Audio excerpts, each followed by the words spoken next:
بس تم ہمت نہ ہارنا، خود کو اکیلا نہ سمجھنا۔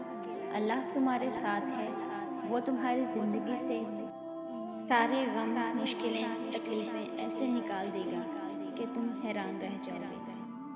تو جان لو کہ اگر درد رات بھر سونے نہیں دیتا تو وہ منتظر ہے تمہارا، ابھی بھی اسے انتظار ہے تمہاری دعاؤں کا۔ مانگ لو ابھی بھی کہ کچھ نہیں بگڑا، ابھی بھی وہ سب کچھ ہو سکتا ہے جو تم چاہتے ہو، ابھی بھی وہ مل سکتا ہے، ابھی بھی وہ ہو سکتا ہے جو تم مانگتے ہو، ابھی بھی قبولیت کی ایک گھڑی باقی ہے، ابھی بھی تہجد کا پلڑا مقدر پر بھاری ہے۔ تمہاری مانگی ہوئی دعا کے راستے تھوڑے مشکل ہوں گے، غم و پریشانی کا بسیرا بھی ہوگا، مگر یقین کرو منزل تمہاری کن ہی ہوگی۔ اللہ کے اختیار میں ہی تو معجزے ہیں۔ کیا تم نے دیکھا نہیں حضرت مریم کو شوہر کے بغیر بیٹا عطا کرنا؟ اللہ جسے چاہے اپنی محبت کے لیے چن لیتا ہے، پھر اسے تہجد کی دعوت دیتا ہے، اور پتہ ہے اللہ کے سامنے تہجد میں بہانے والا آنسو اللہ کو بہت پسند ہے۔ جب کبھی تمہارا دل بے وجہ بے چین رہنے لگے تو سمجھ جانا کہ تمہارا رب عرش پر تمہیں یاد کر رہا ہے۔ روتی بھیگتی تہجد کی 2 رکعتیں اور گڑ گڑاتی دعائیں دل بھی ہلکا کر دیتی ہیں اور مقدر بھی بدل سکتی ہیں۔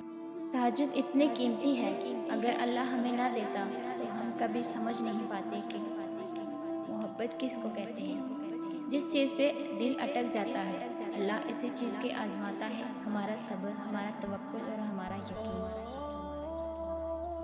ممکن ہے کہ جو تم مانگ رہے ہو اسے ہی تمہارا مقدر لکھا جائے، مگر اس کے لیے ملنے کا وقت تمہارے سوچنے ہوئے وقت سے مختلف ہوتا ہے۔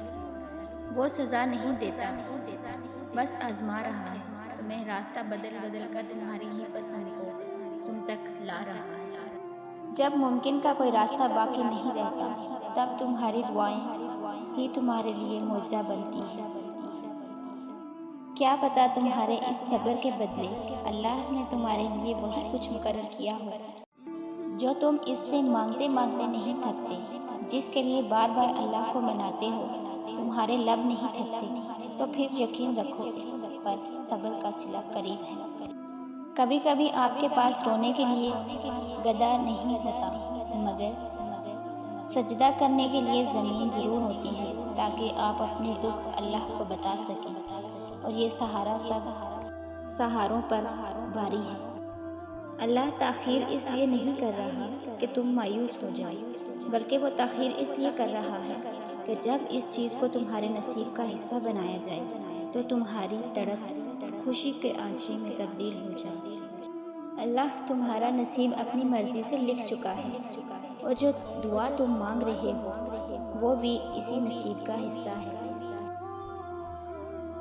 تم مایوس ہو کر بیٹھے ہو کہ اب کچھ نہیں ہو سکتا، لیکن اللہ پاک کی ذات تو تمہارے لیے خوشیوں کا انتظام کر کے بیٹھی ہے۔ اگر اب بھی من پسند چیز چاہیے تو صبر تو کرنا ہوگا، تھوڑی مشقت تو اٹھانی پڑے گی، تھوڑے مشکل تو برداشت کرنی پڑے گی، تھوڑی ہمت تو بڑھانی پڑے گی۔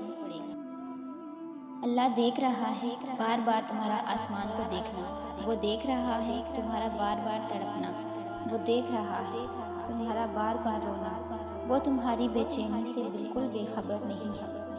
بہت جلد وہ تمہاری زندگی کا سکون سے بھر دے گا۔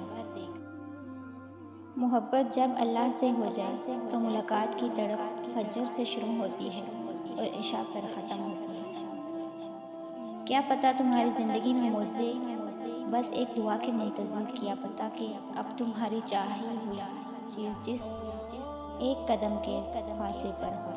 اللہ کبھی بھی تمہارے یہ آنسو، تکلیفیں اور تمہارا صبر ضائع نہیں کرے گا۔ کبھی سجدہ کہیں اشکوں کی روانی ہوتی ہے، محبت تو خدا تک پہنچنے کی مختصر کہانی ہوتی ہے۔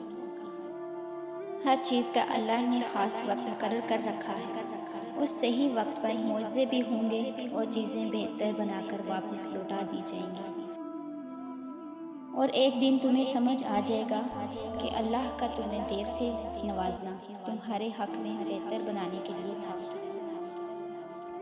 دل مشکل میں ڈوبا ہو، سوچ فکروں میں الجھی ہو تو اللہ سے دعا کرنا اور اتنا توکل ضرور کرنا کہ وہ رب تمہاری دعا کو دھیان سے سنتا ہے اور جواب بھی دیتا ہے۔ وہ ضائع نہیں جانے دے گا ان دعاؤں کو جو خلوص دل سے مانگی جائیں۔